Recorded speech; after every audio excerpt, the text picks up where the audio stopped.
Hello, everybody, and welcome to my back to school video presentation for this virtual back to school night. My name is Mr. Martin.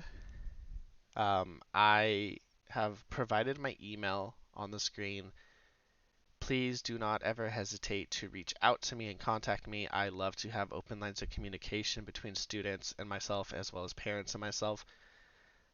Any question is fine. You can ask me what's going on in the class, what does my student's grade look like, what can they do, what are they supposed to be doing. I am more than happy to have that conversation.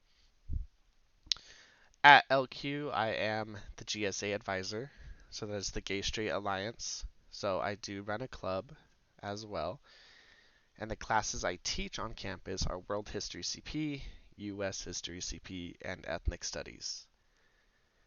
This is my first year at LQ, but I'm very excited to work with everybody at LQ and the community. I want to work with the faculty, the parents, and the students throughout the school year to develop these transferable skills that come with social studies. My classroom expectations are pretty straightforward. I am incredibly passionate about history. I have loved history since I was young, and I want to see history done justice. I want to see the social sciences done justice. So I have high expectations of all my students. It will be rigorous and challenging, but I do believe that every student can succeed as long as we take the time to set them up for success. If we hold high expectations for our students, they will rise to these expectations within time, and as long as we model the lessons and help them get to where they need to be. Social science skills learned within the social science classes, whether it's ethnic studies, world, or US history, are going to be transferable and applicable to student lives going forward. What this means is that essentially I am going to teach them skills that do not end as soon as the bell rings and then they leave the classroom. Your students, your children, they will be asked to critically think, they will practice their logic and reasoning skills, and at times they will defend their arguments in an academic and professional manner. What this means is that in lieu of just giving multiple choice tests and true or false test and fill in the blank tests, I love to give essays. I love to do class debate. I love to do discussions. I want students to be able to, this is what I believe happened, and this is how I interpret history and the events that we're learning about, and here's my reasoning behind it. And while it may be on the subject of history, in the long run, they're practicing the skills that are going to be needed as an adult to stand their ground when it comes to any decisions that they make. Being back in person after distance learning with COVID-19 is a challenge for everybody. We're all trying to get into the swing of things again. We're trying to get back into a pattern, and I just wanted to recognize that things are not how they were 2 years ago before COVID came, but we can make it through it. My syllabus and grading practices are pretty simple. For all three classes, all three subjects, it's the same grading policy, and the syllabus is basically the same in all of them. All students should have received a syllabus during the first week of school, in which they should have returned to you as their parent or guardian and have you sign it as well as them signing it. It's essentially just a contract that says we have read what you expect of us in the classroom and we agree to these expectations. So with that being said, the phone policy, I really do love technology. I think technology is invaluable in the classroom and it can be very beneficial. But with that being said, cell phones are very distracting. The temptation to just check your phone, I catch myself all the time when I'm just holding my phone, I just casually check a text message and, you don't even think that you're doing it until you've already done it. So with that being said, I do implement a no phones out policy within the classroom. So there is a phone holder. It is one of the racks with the cubby slots. Every student has a designated number, so their phone gives them that number. That's how I do attendance, and it keeps the students from being distracted with their phones. I have already seen increased engagement. I have seen increased grades across the board after instituting the phone holder. Chromebooks are more than welcome within the classroom. Chromebooks are laptops. If students want to, follow along with the Google Slides on their laptop or, take notes on their laptop while they're also taking notes on their spiral notebooks, that is more than welcome. I have no problem with that, but the phones are too much of a distraction.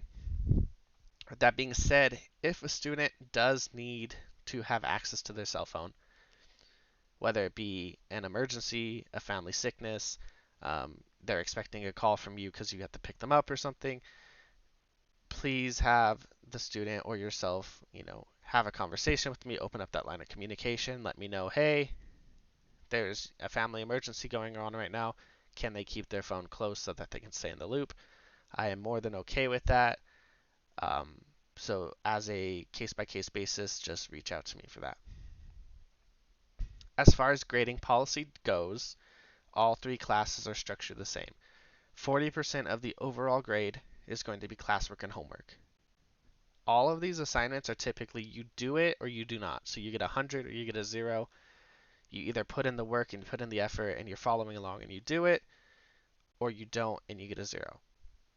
It's straightforward. It's to show engagement, participation, and I use it to check for student understanding. The next 40% is assessments and exams. So this is your traditional big test at the end of a unit. It's your essays, it's your presentations, it's your research papers. These are the big assignments. They do not come up often, usually about once a month, maybe once every 3 weeks, depending on the unit. But I will always give the students plenty of time to review or prepare for these assessments or exams, and I believe they will do just fine on them. 10% is for engagement/reflective journals. So students were asked to purchase a composition notebook separate from their spiral notebook to where they can do the daily warm-up assignments in it, as well as if I give them a reflection journal where it's like, hey, what did you learn from this week in the class? What really struck or stood out to you? What shocked you? What didn't shock you? Just, reflect on the lesson. And this is 10%. It's easy points. It's again, do or do not do it. The answers do not have to be right when it comes to the warm-ups, just the fact that they put the effort in to do the warm-ups. And then the last 10% is quizzes, and quizzes are not worth as much. They typically are once a week on Fridays. They sometimes will fall on other days, but for the most part, I try to line them up on Fridays. They are essentially checks for understanding. They are for my benefit. If I send out a quiz and 80% of all of my classes get a certain question wrong, it gives me valuable data to look back at that question and say, hey, this is either too hard or I didn't cover this enough as a teacher. I need to cover this more so my students understand this piece of information. So it's only worth 10%. It will not really be a detriment to many students. I have stressed this so much with the kids that the quizzes are like after we start get going after the first month. There's going to be so many quizzes that if you bomb one quiz, don't worry. Like, do not stress about it. These are simply from my understanding so that I can better create assessments and exams and assignments for the students. Here we have an example of a syllabus. This one says world history. There's a typo at the bottom. It says for United States history. This is the same syllabus for all three classes. So there is no difference between it except the wording of which class it is. I have kept it basically the same for all three classes. So we have my introduction to the parent or guardian. I have my policy on attendance, my policy on makeup work, policy on academic integrity, aka don't cheat, my grading policies, my phone policy and technology policy, and then the signatures at the bottom from parents and students. So a little more detail about my absence, attendance, and late work policies. Students should always strive to come to school. If they miss school, they're missing invaluable information towards the success in the class. Yes, I do post the Google Slides online, but getting that information, presented to the student is going to do more for them than them just reading a PowerPoint slide online. I do understand that sickness and life do happen, doctor's appointments, dentist appointments, sickness, COVID, all kinds of things are going to come up this year, and students are going to miss school. It's inevitable. I will work with students. I am not one of those big sticklers that if you miss school, you get a zero on everything you missed. But with that being said, we manage so many students that it it is the responsibility of all our students to complete any assignments by their due dates, and it's also their responsibility to acquire any work they may have missed from an absence. So they can go on Google Classroom and look at the daily agenda, which will tell them what we are doing that day or that week. And then they can go on Google Classroom and also find the lessons and PowerPoints. And then any worksheets or homework that was assigned, all they have to do is reach out to me. I usually have extra copies printed within the classroom so that I can just hand you an extra copy, and then the students can catch up on that. If you are absent, essentially you have one extra day to do the makeup work that you're missing at no penalty. So if you are absent for 2 days and I assign a worksheet on one of those days, you have 2 days to fix that, to finish that assessment. So you come back on the third day, you pick up your worksheet, you have 2 extra days to do it, turn it in, no penalty. If you are ever late with your work, you miss a due date, you can still turn it in within reasonable time. So that means, don't try to turn in a week 3 assignment in week 9 or week 10, because at that point it might be a little too late.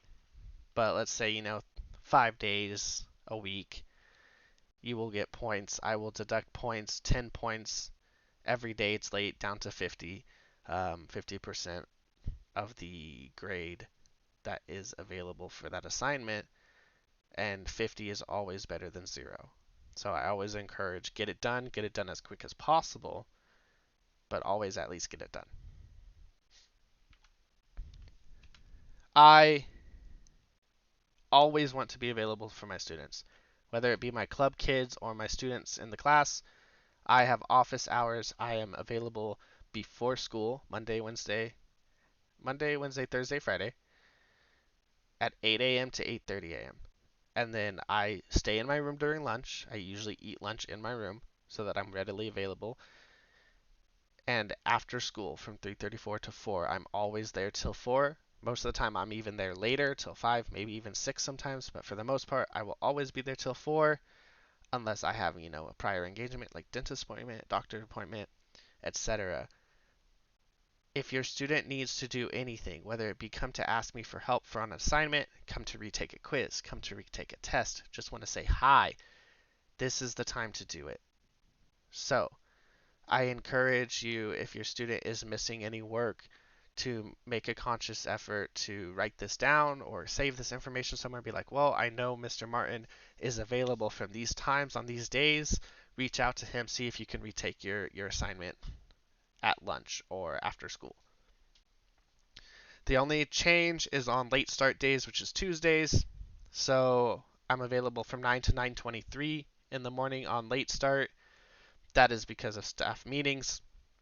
And then lunch starts 18 minutes later, I believe, 16 minutes later. So 102 to 142, it's still a 40-minute block. And then after school is the same as well on Tuesdays. If none of these times work for the student, appointments are available by request. So, if a student's like, "Hey, I have volleyball practice until 5. Can I meet with you after 5?" As long as there's enough given time notice ahead of time, I have no problem waiting till 5 to meet with that student for whatever may be needed. And then finally, I just want to leave off with this quote. It says, "Not having heard something is not as good as having heard it. Having heard it is not as good as having seen it. And having seen it is not as good as knowing it. Knowing it is not as good as putting it into practice." by Jun Kwong. Essentially, it's talking about I can teach you. You can hear the information, but it's not as good as you seeing the information. And then if you see the information, it's not as good as you knowing it, and it's not as good as you putting it into practice and actually doing the information. So this is how I kind of run the essays and the debates. I model it, I show them, I tell them verbally what it is, I show them with worksheets and examples, and then I ask them to understand it, and then I ask them to practice it. And when you put it into practice, that's when the information is going to really stick with the student. So, that being said, that is all I have.